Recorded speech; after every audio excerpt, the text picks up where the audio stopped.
El lloc de la paradoxa en sociologia és ben paradoxal.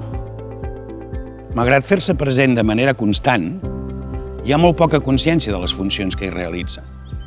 Si la comparéssim amb una actriu de cinema, podríem pensar que segurament té un mal representant, perquè sovint apareix sense que hi figuri el seu nom, mentre que en altres ocasions no remarca prou el paper decisiu que juga.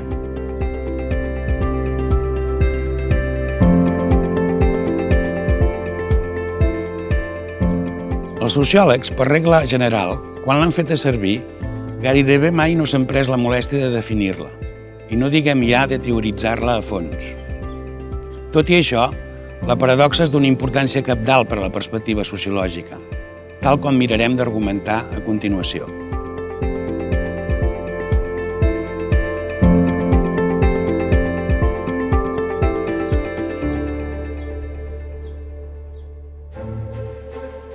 Què cal entendre aquí per paradoxa?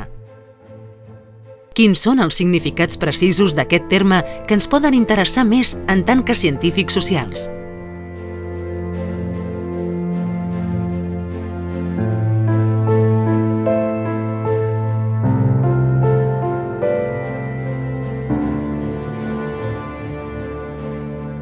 En el sentit etimològic de la paraula grega, paradoxa seria quelcom de contrari a l'opinió establerta o a l'expectativa que ens havíem format sobre com s'esdevindria alguna cosa.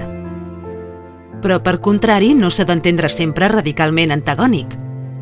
N'hi ha prou amb que sigui diferent, alternatiu o divergent respecte del que en principi semblava previsible.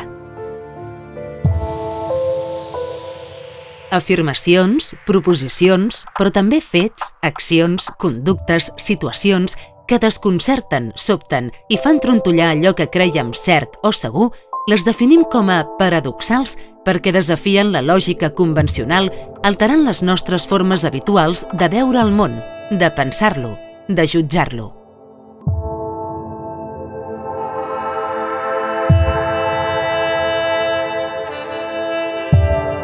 I prefer not to. Bartleby...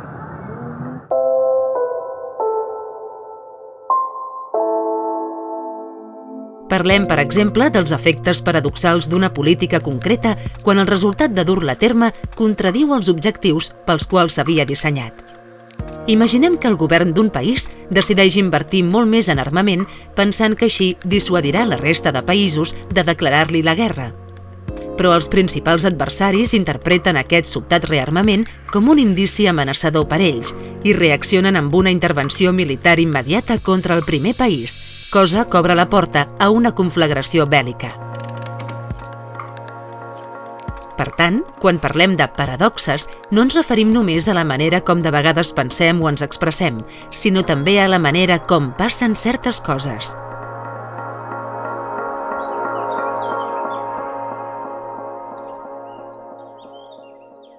Si no incloguéssim dins de la definició de paradoxa tot allò relacionat amb l'esfera de les accions i dels comportaments, en perdríem de vista una dimensió essencial, que la connecta amb la mateixa realitat de les coses que volem estudiar.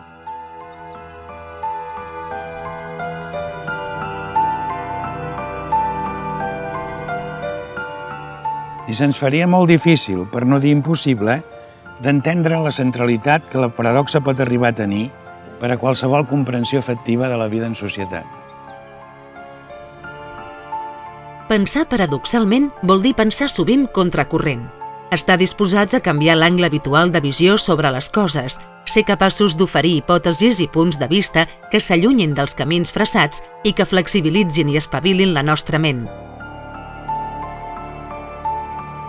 Una ment amb massa freqüència mandrosa i que per aquest motiu es deixen portar per les rutines còmodes dels esquemes prefabricats, que simplifiquen extraordinàriament la gran complexitat d'allò real. Quan la ment actua així, en el fons, estem fent servir un no pensament. El pensament veritable vol temps, demana esforç i va sempre acompanyat d'una revisió crítica i, si cal, del desmuntatge d'un seguit d'idees rebudes que conformen la doxa. L'estil de reflexió que desafia i posa en qüestió la doxa és lògic que rebi el nom de paradoxal i té un paper de primer ordre en la generació de nous coneixements.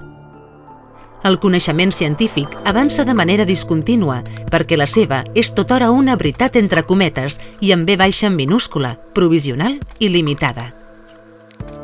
Les noves aportacions científiques no sempre encaixen bé amb els paradigmes teòrics vigents fins a aquell moment. En certes ocasions actuen com a factors de ruptura, de trencament amb allò que s'havia pensat amb anterioritat.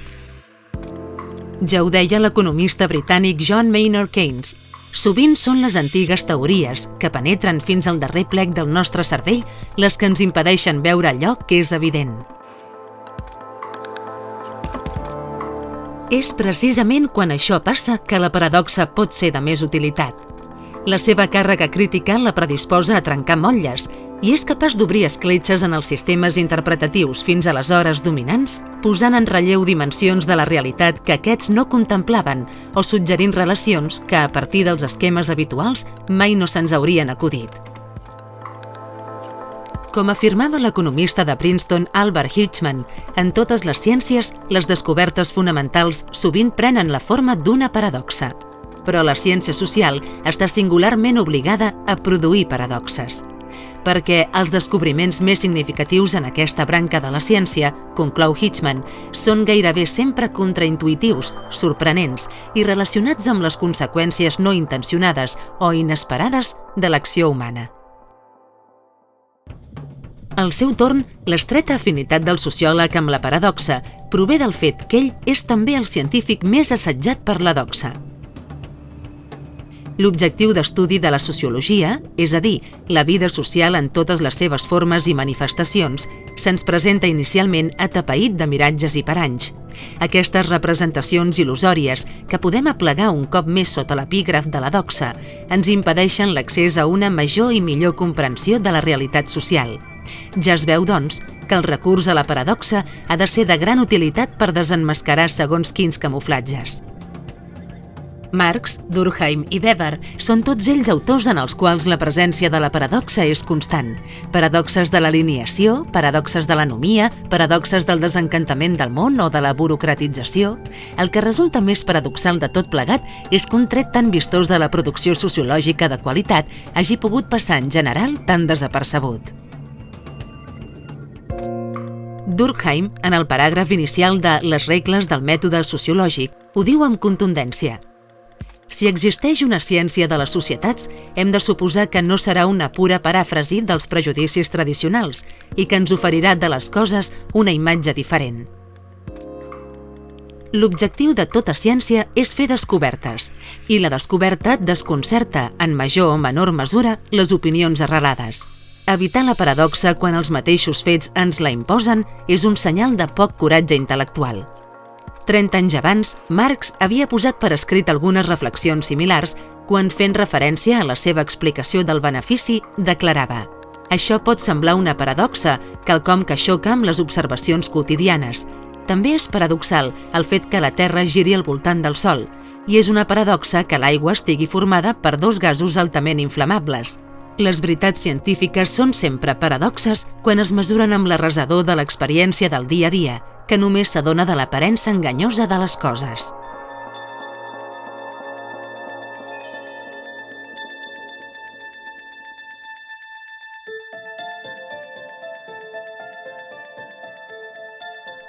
Les paraules de Durkheim i Marx ens avisen de com n'és d'imprescindible el recurs a les paradoxes per una sociologia que vulgui ser crítica, que vulgui oferir una imatge diferent de les coses, capaç d'anar més enllà de la seva aparença enganyosa. Una sociologia paradoxal es caracteritza per la seva obertura als aspectes insospitats i sorprenents de la realitat.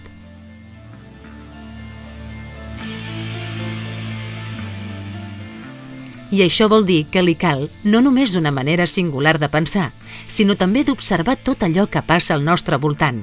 Aquí reprenem el segon significat de paradoxa, al qual ja havíem al·ludit abans, aquell que la vinculava als fets reals i, més en concret, als efectes no volguts de segons quins processos o conductes que tenen lloc dins del món social. Precisament per poder-los copsar, el sociòleg ha de privilegiar en les seves recerques l'estudi d'allò que Hirschman en deia les conseqüències inesperades de l'acció.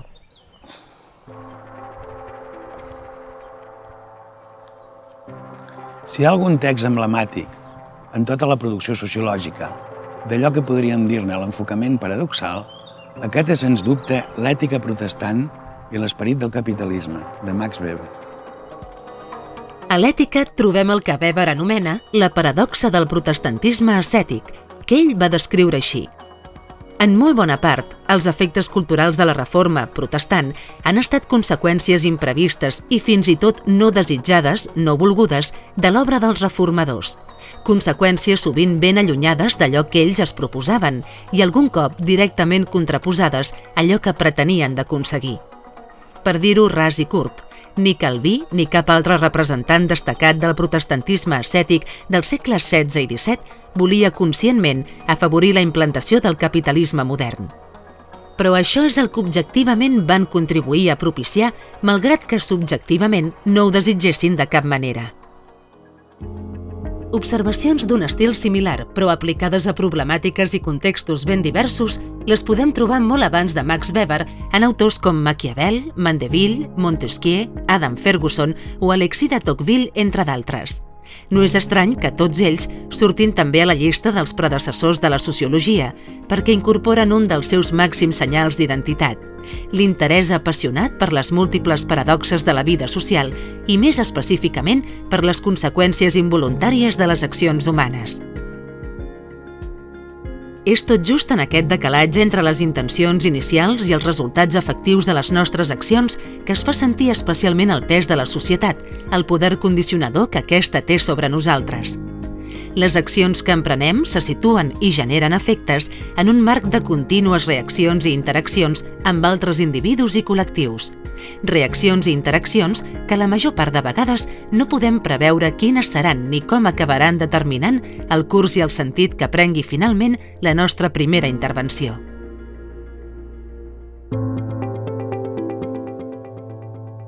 Això és el que explica que tan sovint la nostra experiència social estigui farcida de paradoxes i el que fa que sigui tan important per a nosaltres sociòlegs saber-les capturar al vol.